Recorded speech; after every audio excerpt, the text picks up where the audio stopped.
Again, welcome to the Brodart Tell Me More Summer Reads webinar. It's cats versus dogs. So if you have a favorite or you love both, let us know.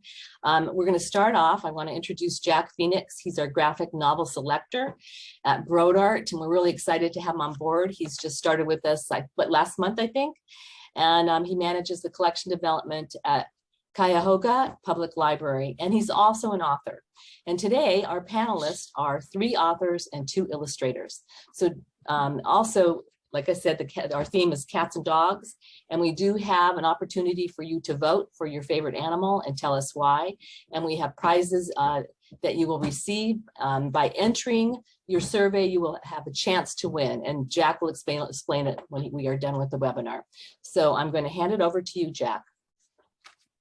All right. Thank you for having me. I do want to just say that I'm the manager of the Cuyahoga Falls Library, because if people think it's Cuyahoga County, I'll be in big trouble. That's right. So, sorry. But I'm really happy to be here with Brodart, and I'm happy to be here with these amazing creators today. So thank you all for joining us, all of the panelists, and especially all the attendees. I hope that you have a really good time. I think I'm going to have a good time talking to them. So we're going to start with John Gallagher. I'd like to introduce John. He's the art director of the National Wildlife Federation's Ranger Rick magazine, which I used to read religiously when I was a kid. He's the co-founder of Kids Love Comics, and he leads workshops teaching kids how to create their own comics. He was inspired to create Max Meow. That is hard to say, like multiple times in a row.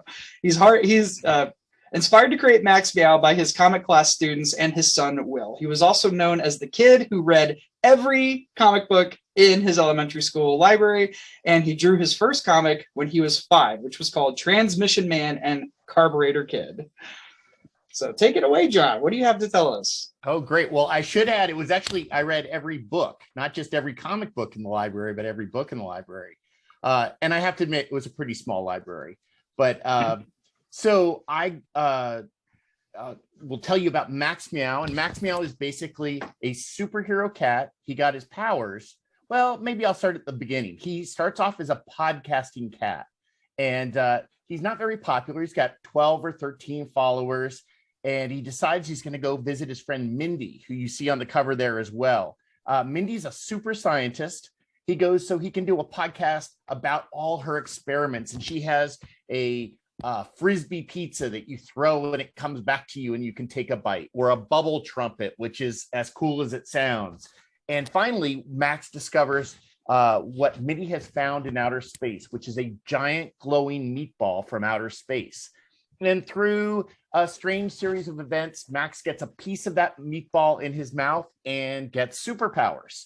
And the story of Max Meow is really about him learning how to be a hero, that it's more than just power. Sometimes it's having a plan. Sometimes it's just doing the right thing. And quickly, Mindy gets a little tired of Max having all the fun, so she becomes the superhero known as Science Kitty. What we see here is our pages from the next Max Meow book. There's been 3 so far that have come out.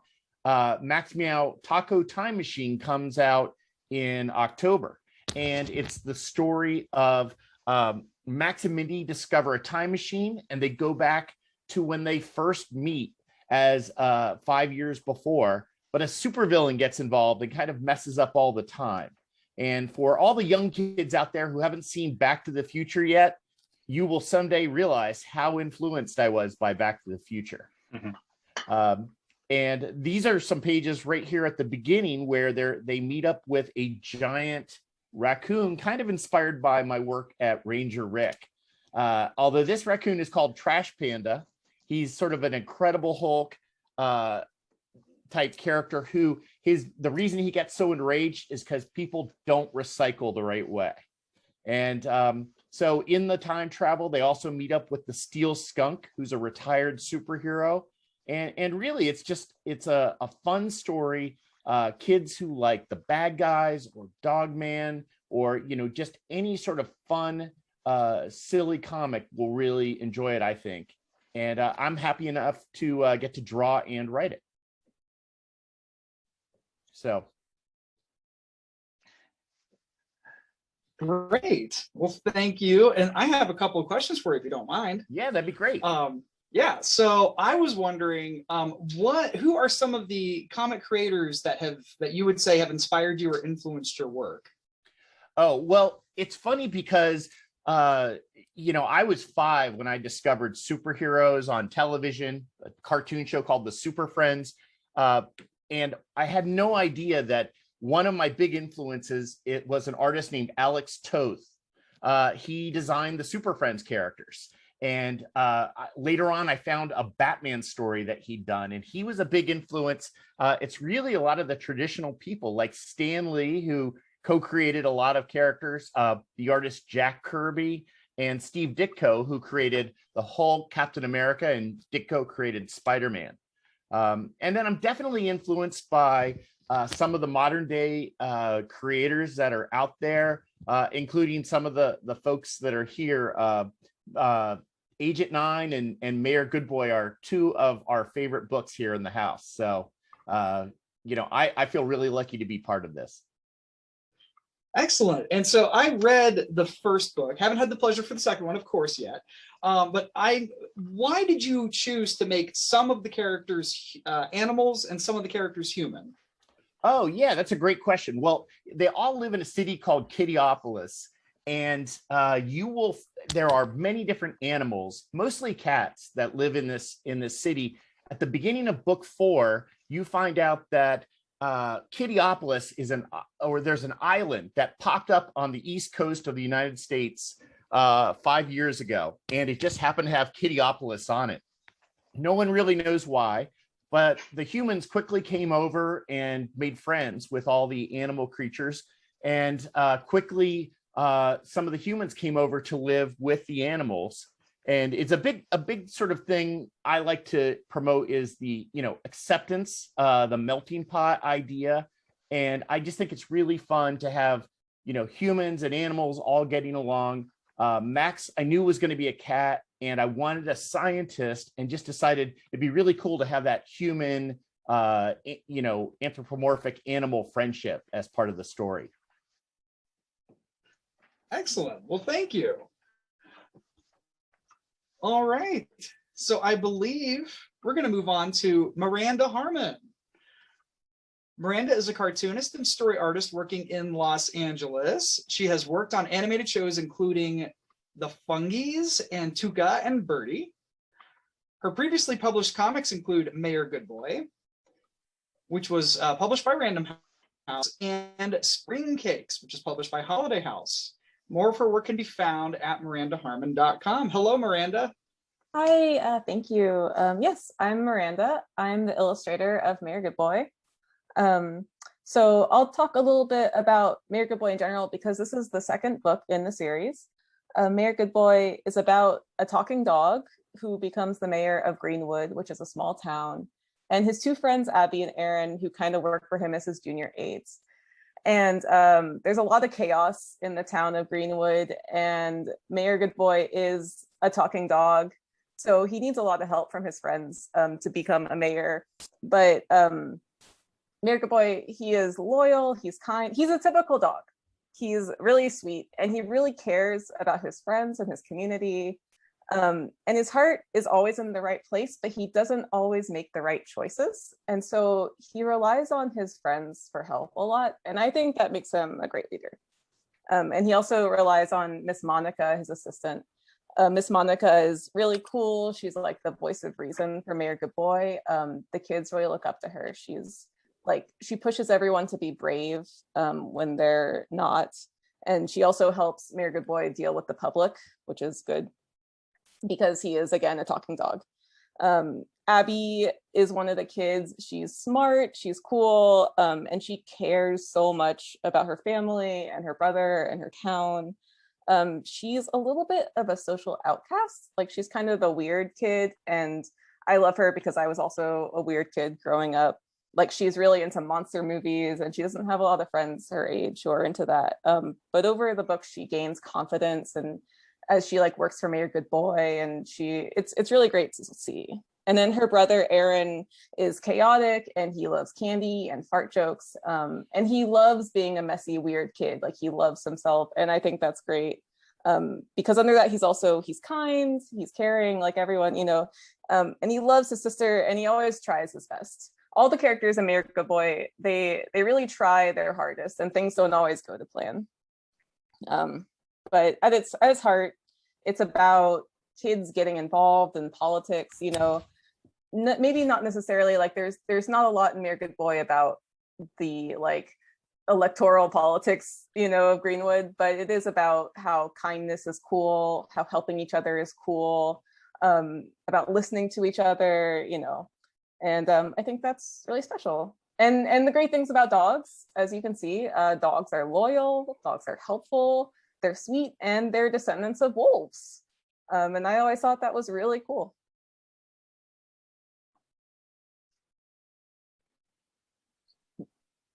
You're muted. There we go. So I have a question for you, and that is, when did you begin drawing comics specifically? Like, many of us doodle as kids, but when did you really get into illustrating comics and graphic novels? And, you know, was this always your dream? Yeah, I think really as soon as I found out what a comic was, I was drawing comics, and they were mostly Garfield comics that I was drawing and making up. But I really started to make zines in college and get really into, like, the comics community and start posting things online. But yeah, I'm really lucky. My teachers always encouraged me, like, take some paper and staple it together and make your own book, you know. And at the end of this book was a helpful little PSA that you alluded to. Will each book have that? I think the end of this book had information about, or the first book had information about voting or community service. Yeah, in the first book, there is a little comic in the back about how kids can contact their local representatives. I don't think we had room for that in the second book, but I really love that. And I want to make sure to put something like that in each book if we can. Yeah, so book 3, hopefully. Excellent, thank you. All right, I believe it's time to introduce our next creator, James Burks. James spent 5 years working undercover in the animation industry on movies and television shows, including Bravest Warriors, Space Jam, Treasure Planet, The Emperor's New Groove, and The Iron Giant. Some of my favorite movies are on there. He is the mastermind behind Bird and Squirrel graphic novel series, and you can visit him at jamesburks.com. Hi, James. Hello. I've actually spent over 20 years working in the animation industry, which makes me really old, but that's beside the point. So I get a lot of my inspiration from working in animation. I created Bird and Squirrel, which, while working on Bird and Squirrel and while working in animation, I also wanted to create my own sort of superhero character because, you know, obviously the popularity of Marvel and Batman and Superman. So I thought, like, what would be my version of a superhero? And so I sort of ended up with James Bond meets Tony Stark. So I wanted this really strong character that could be smart, but also strong and, like, protect people and save things. So then I created the super secret spy service and Agent 9, and the first book, Agent 9 Fletageddon, became that, which originally this was going to be a monkey, but that didn't quite work out. So it became a cat, which then became Agent 9. And so usually with my books, with Bird and Squirrel and Agent 9, I want the characters to feel as real as possible. I want the world to feel like it really exists, because I want kids to be able to immerse themselves with these characters and actually feel that they really have emotions and feelings and be able to relate to them. So if something happens to those characters, you can get more of an emotional response. You can tell heartfelt stories. So it becomes more than just a bunch of comedy, and it's not just gags and slapsticky stuff, which it is. You know, it's a lot of comedy, a lot of action, but there's a little bit of heart in there. In the very first book, Fletageddon, Agent 9 has to sort of deal with their impulsive behavior, because 9 has the tendency to act first and think second. So they end up destroying a lot of stuff in the process, and lots of things get, you know, they solve every mission they're on, but it doesn't always go quite to plan. So the first book is all about 9 learning to think first, and then actually go into action and solve whatever the problem is. And so with book 2, Mind Control, which is this one right behind me here, Agent 9 has to save the world again, but this time from this possible mind control device being built, and it's being built by the Wolf, which is the person with the mind control thing back there.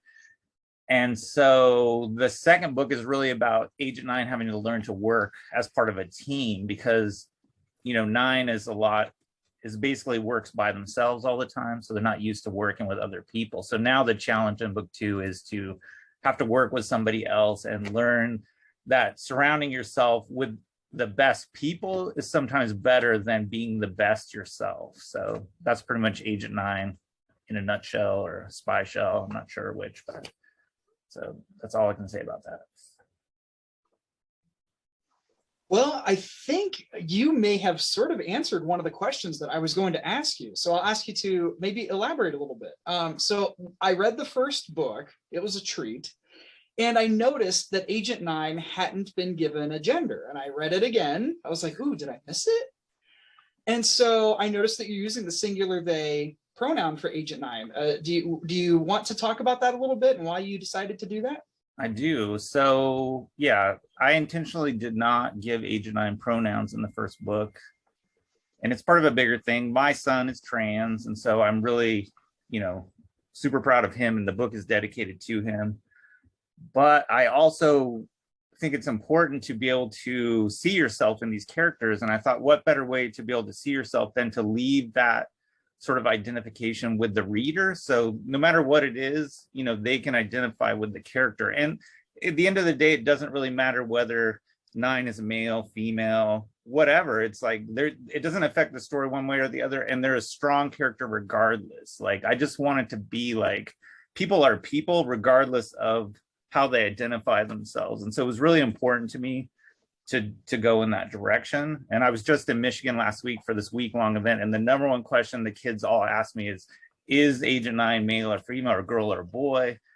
And the thing is, like, there's really no wrong answer to that. It's like, if you think that Agent 9 is male in this book, then that's fine. If you think female is fine. But again, it doesn't really matter one way or the other in terms of who this person is. They're just, you know, they're normal like everybody else. And just, I didn't want that to be the sole focus of the book, because I didn't want to go out and be like, hey, look at this sort of character that doesn't have a gender or isn't defined. And I didn't want that to be the sort of marketing part behind it. So I told the publisher not to make a big deal out of that.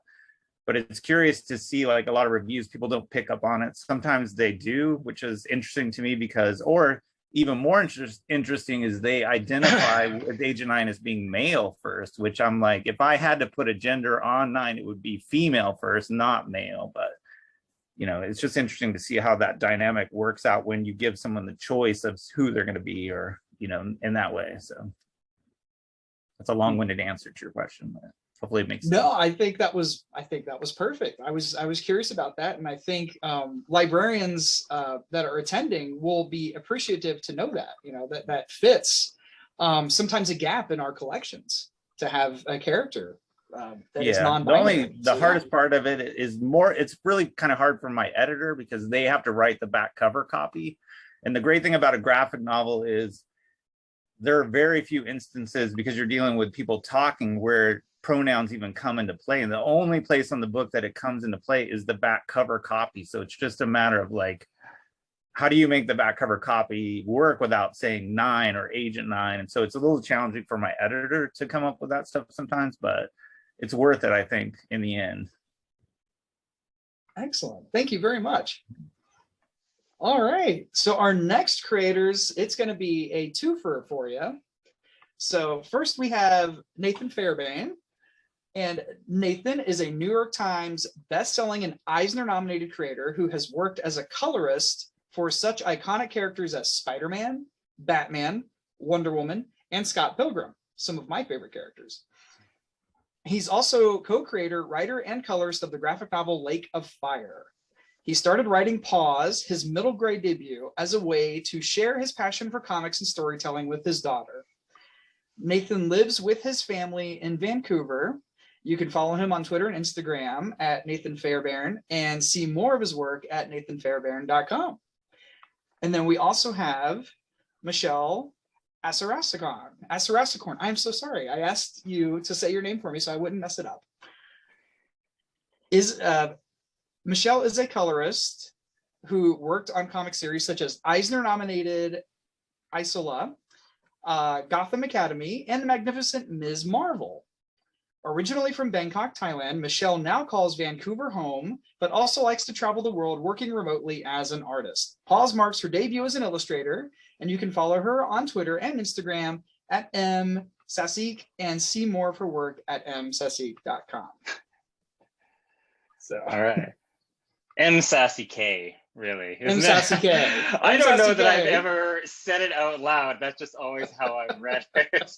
Michelle? Thank How do you. say Yeah, that? it's M Sassy K. It's basically just to help with the long last name, but you nailed the pronunciation. It's fine. Yeah. Great. Okay. All right. So we're splitting our time. So I'm going to start off and I'm going to talk a little bit about the book. And then I'm going to throw it over to Michelle, and she's going to talk a little bit about how we work together to make the book. Sounds good. So Paws is our new book. It's the first in a series. We're just putting the finishing touches on book 2 right now. Actually, I think Michelle's got about 4 pages left to go. So Paws is a story of these 3 rather unlikely best friends. They're unlikely best friends because they're different in about every way kids can be different. They're from different socioeconomic backgrounds, different ethnicities, different family situations. They really have nothing in common. Gabby is very bookish and sheltered. Priya is sporty and not very interested in books and academics. And Mindy is kind of a free spirit. And they really shouldn't be best friends, but they are best friends because they have bonded over one single key issue, which is that they are obsessed with animals. They love animals. Anything they can get their hands on, they'll watch dodo videos for hours on end. They desperately want to get their hands on some animals, but for various reasons that are different as the kids themselves, none of them can have pets. Gabby's dad is this obsessive neat freak who will not have a box of animal litter or dog hairs over his nice house.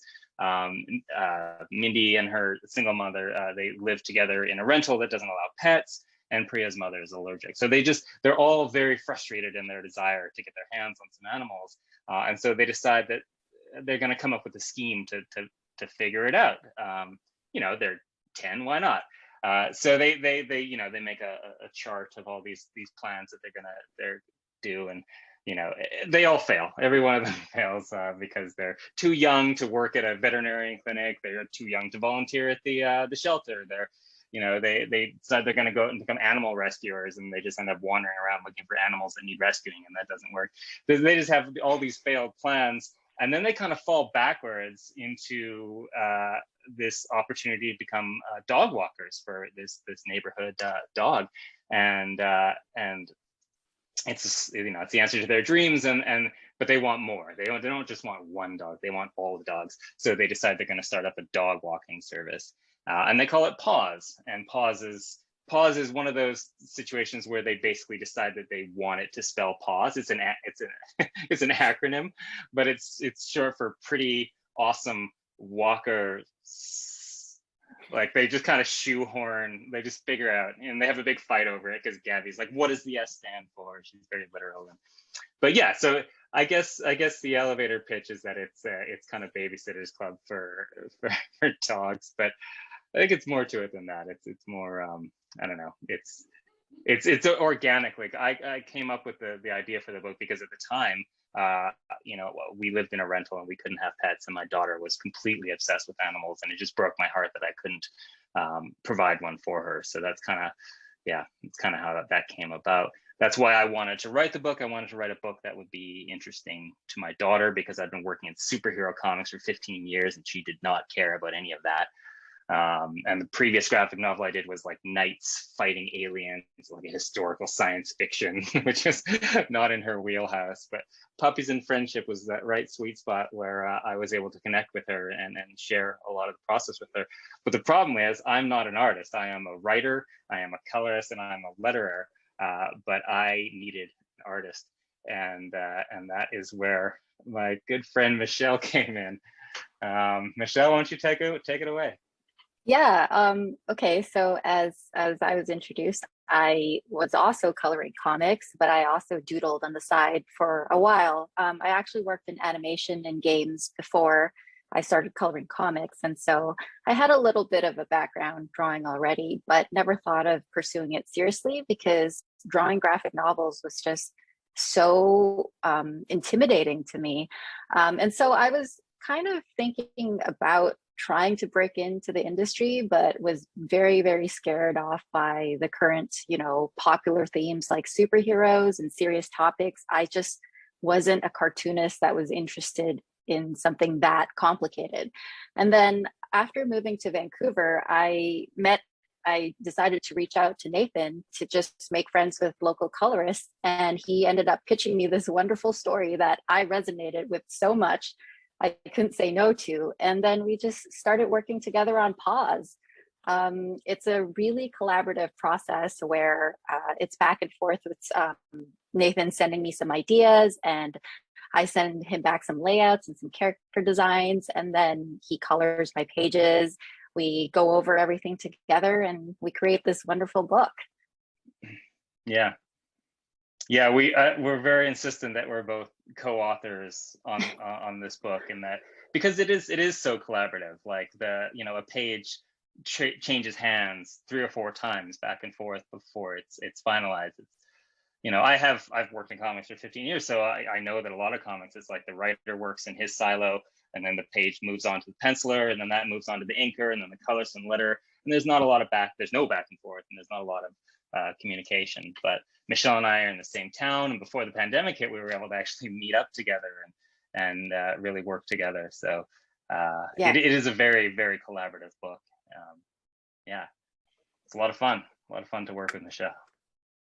Excellent. Well, if you don't mind, I'm going to give you a quick little anecdote. So I was reading this book, and my husband hears this audible squeak when he walks by my office area, and he's like, "What was that?" And I had gone to the page where the girls see a dog just barking at them from a window, ferociously barking at them, and they still melted over the dog. And I was like, "It's us! This is us!" So yeah. So Michelle, I'm curious, like, is there a particular panel or page that was exceptionally challenging for you, or that you are exceptionally proud of from the first book, or any books that are coming up? Well, I'd say the current book I'm working on, the second book, is probably some of my most honed in, skill on practicing drawing all these animals for the first book. But one of the most challenging parts of the drawing this story is that I had never drawn dogs. Like, I drew a lot of kids, or I drew a lot of people, and I colored a lot of animals, but I had never drawn dogs. And Nathan, first off, like, our pitch was focused around this Mastiff that isn't just a large dog, but it has so many folds that you can't really define the structure underneath. And so that was definitely, it's still a challenging breed of dog to draw. And I think I'm getting a little better at drawing her, but I still pull my hair out frequently trying to figure her out. Yeah. That's really funny that you called out that scene, like so much of this book. I just stole it from my own life, and going on neighborhood walks with my daughter, and there is this one house that had this massive dog in the window that would just lose its mind whenever people would walk by, and you could hear it because it was massive even though it was inside. And my reaction was like, let's go. And my daughter was just like transfixed by this dog getting more and more insanely angry at us standing in its sidewalk. And so when I was when I was trying to describe that to Michelle, I was like, imagine those those really fast photos you take of like a dog shaking its head, and it's like face is over here and its eye is over here, and like the skin is so loose on those dogs' heads that like, you know, it's just chaos. It's pure chaos, and that was the challenge I gave to Michelle. Like, so when she talks about all these folds, yeah, like where is the structure? It's all just like there's an eye and then some loose skin and possibly some gums, and yeah, it's a really fun book to work on. That is and dogs are the fantastic. best. I forgot to read the thing down there. You know, dogs are obviously the best. So. Well, I don't and need- one I of don't the need to questions get I into was one of the questions I was going to ask you all, and you just answered it, was you know, were there dogs that made it into this book that were inspired by dogs from your real lives? And I don't know, Michelle, is that the case for you too? Oh no, the reason why the story resonated with me is because I too was not allowed to have dogs growing up, and I'm still not allowed to have dogs in my building. And so I think Nathan's got a dog in there though from his Yeah, from when his I family. was a kid, my dad and my stepmom, they had a Nova Scotia duck tolling retriever named Roxy, and she was the best dog, and I love her. I still, you know, I miss her. It's been 30 years, but I still miss her. So it was really nice to be able to stick her in this book. Well, that's excellent. That's her down there in the bottom with the little bandana, the little red bandana that Roxy always wore. Oh, that's so cute. I love it. So Miranda, I wanted to ask you about your collaboration with Dave. How did you guys start working together? Yeah, so like you guys said, me and Dave also call ourselves co-creators. I'm the illustrator and he's the author, but it feels like we do, like I help with the story and he helps with the art direction. But we met, I think back in 2016 at Cake in Chicago. And we've just been like mutuals online, and he came to me with the idea for Mere Good Boy in 2018. And I loved it. And I was like, yeah, absolutely, let's do this. So we pitched it and the publisher liked it too. But we both knew like we wanted to make a book that was for kids, but a little bit political too, and just really fun and chaotic. The fun thing is that you can approach different subjects in the graphic novels that sometimes you wouldn't approach, like the transgender or three girls from different backgrounds that can, you know, find something in common that we all are involved in, but a lot of times we're not thinking about. So I think it's really fun that you're able to do that. Yeah, and I would be curious, did any of the panelists like begin writing about a cat and then switched it over to a dog? Like, was Agent 9 always going to be a cat? You know, I know, John, you said that Max Meow was always going to be a cat. Right. Well, Agent 9 guessing for that- me started out as a monkey, sorry. But Oh. then Right, that's Yeah. right, a monkey, yes. It was actually going to be called Monkey Mission a Go-Go originally. And then we submitted that to Scholastic and they weren't keen on a monkey, but they also weren't keen on the book to begin with, which is another thing. But so then we changed it to a cat, and then it became Agent 9 because of 9 Lives. But Oh, I the wonder. dog about is that obviously the name. villain in book 2, though. So that says something. Okay. And then Mayor Good Boy. I can't imagine a cat mayor. I mean, Yeah, I'm just I partial think- to dogs. Yeah. But I mean, like, so I grew up with cats and I love cats too. But I think that a cat would be a worse mayor than a dog. Yeah. personally. That's just kind of, I think I feel like Completely Naked Boy- self-involved. Yeah, they wouldn't It's the do spin-off anything. series. Yeah. Yeah. In another town, there's a cat mayor, and it's just Yeah. everything's going downhill fast.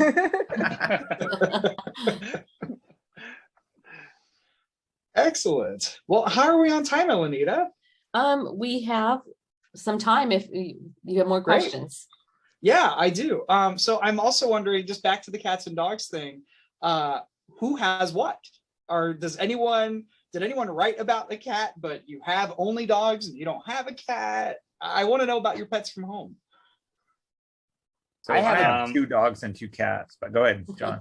Oh, I was gonna say I have a dog and a cat. I grew up very much loving both, and my wife grew up loving cats. She also grew up loving puns. so I have to give her a lot of credit for the fact that there are a lot of cat puns in Max Meow, and but I try to share the love for both.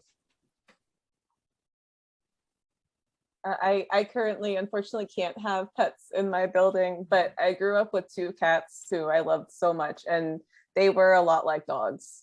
Like my cat Tana Quill, she would play fetch with us. Like we would like toss a scrunchie in the corner, and she would come bring it back. She was very affectionate. And I grew up also. My grandparents had a dog that I loved very much, Fred, and I really hope soon that I can adopt a cat. As I said, like when I came up with the idea for the book, it was partly inspired by the fact that we were like Miranda, we couldn't have pets in our building, and it broke my heart. But comics take so long to get made. Like Michelle and I started working on this book in November of 2018, believe it or not, and so by the time the book came out, we'd moved and had found a place that was pet friendly, and we were able to get my daughter a cat, a little gray cat named Smidgen, who is we don't know how old she is because she's a rescue, but she's like kitten sized, but she's got to be at least 6 or 7 years old. So yeah, my daughter named her Smidgen, which I thought was a really good name. It is. Yeah, and I've only had cats as well. No experience with dogs, but my brother did get a puppy recently, so hopefully that will give me some practice for the future. Aww. Do you have a cat at home currently? No, I do not. I have a small human baby instead. I was gonna say, is she napping? She's pretty quiet. She just woke up. I have to mute myself because she's been screaming, like laughing, screaming. Go get her. I love seeing Only people. slightly less demanding than a cat. Only a little bit. Well, if I may ask another question of each of you, I would love to know, as the graphic novel selector for Brodart, I would really be curious as to what comics or graphic novels that you all read on a regular basis, especially on a monthly basis, if there are like any floppy issues. So James, can we start with you? So I don't actually read any superhero comics regularly, but I recently read Twins, which I loved. So I read a lot of graphic novels, and I also really love this one, Shirley and Jamal, which is a great one. Actually, I read the first one. I'm just reading this one now. So I read a lot of books like that, and then I'm reading this, Skunk and Badger, which is not a graphic novel, but it has really cool illustrations because, but when I was younger, I used to read, I'd read Superman and Batman monthly, but I'm really more into the art side of it. So I have to find the art sort of unique for me to dive into books now. And so a lot of the superhero stuff I just find looks a lot the same, which, I might get some hate mail from saying that, but, I just want something that's a bit more unique. So I love seeing like Paws and those other books that are very, they stand out amongst things. Excellent. John, how about you? I actually started reading some comics on a monthly basis once again, because they're just so much fun. There is Nightwing, which is basically Robin grown up, and the current version of that is just great. Also, there is a Superman new comic that is the son of Superman that I really enjoy, and it's just a really positive message. As far as graphic novels, like I said, I have testers in the house, but Middle School Misadventures by Jason Platt is a big favorite, and I love Katie the Cat Sitter, to bring in the cats once again. And finally, I just got this yesterday. I'm so excited. I just started reading it. It's the Rima Chronicles by Amy Kibuishi. And for folks that enjoy Amulet, I feel like it's a kindred spirit. To be married to Kazu Kibuishi. They're both extremely talented creators. How about you, Miranda? Most recently, I just read Artie and the Wolf Moon, which was amazing. And I'm kind of on like a vampire kick because I really want to get into The Accursed Vampire next. I actually don't read a lot of superhero comics, but I read a lot of manga. I read like My Hero Academia. I read Delicious in Dungeon. There's a lot, like I read that monthly. I grew up reading newspaper comics a lot, and then when I was a teenager I discovered web comics. So my experience with comics is mostly online, like, at least when I was growing up. Yeah. Michelle, what have you been reading lately? I haven't read anything She's lately, a baby. but the last comic Baby, I've read- baby. yeah, baby board books, Yeah. basically, like Hey Bear, or Brown Bear, Brown Bear. Bear Snores On, no. that's a good one. Yes, that one too. That one's still so good. I read a French comic most recently called Agito Cosmos by Fabien Menz. I really am drawn to the drawing styles from the sort of European comic world and the way they tell stories. Yeah, so highly recommend that if you can find it. Excellent. And Nathan? Yeah, it's funny. Like I've been, like you said, I'm working on a Spider-Man comic on the side of my desk right now as we try to finish Pause 2. But I don't read superhero comic books and haven't read superhero comic books for 20 years. So I'm constantly asking my editors questions, that show that I'm a fake nerd that doesn't know what's going on in Spider-Man's world. But I do read a lot of comic books, but I personally I read, I like more independent creators. Saga has finally started coming out again, which is great because it's one of my favorite books. I'm bad. I always wait for the trade. I don't buy them monthly. I don't support the monthly books just because at one point I had like 10 long boxes full of floppy comics where I just couldn't move again. So I got rid of most of them. So I read stuff for adults. Horror comics. There's a book called Something is Killing the Children, which is sounds awful and maybe not what you'd expect a children's book author to be reading, but it's a good horror comic. And I've started reading books with, well, not reading books, but my daughter is aged out of middle grade comics and now she's in YA. And so I'm reading what she's reading so I can talk to her about comics because it's the only thing I talk about. Lucy Neasley is fantastic. She's just come out with the second book in this series, and it's absolutely slipping my mind right now. Apple Crush, maybe, but she's great. And this is maybe one of my favorite graphic novels of all time. This One Summer by Mariko and Jillian Tamaki. It's the art is beautiful. The story is lovely, and yeah. I guess those would be my recommendations for YA comics. Oh, and I gotta plug my friends. Faith Erin Hicks has a book called Ride On coming out, and my friend Johnny Christmas, he just sent me the PDF for his new book, Swim Team, which is I'm halfway through it and it's fantastic. That's comes out in like a month or something. Excellent. Thank you all. That was very informative. I really appreciate the recommendations and something new to read. That's excellent. Elenita, should we move on to the survey or do we want to do? Okay. All right. So everybody, if you'll take a minute to take our survey, we're going to be drawing 4 winners, and each of those 4 winners will receive 4 books from our creators and a piece of original art.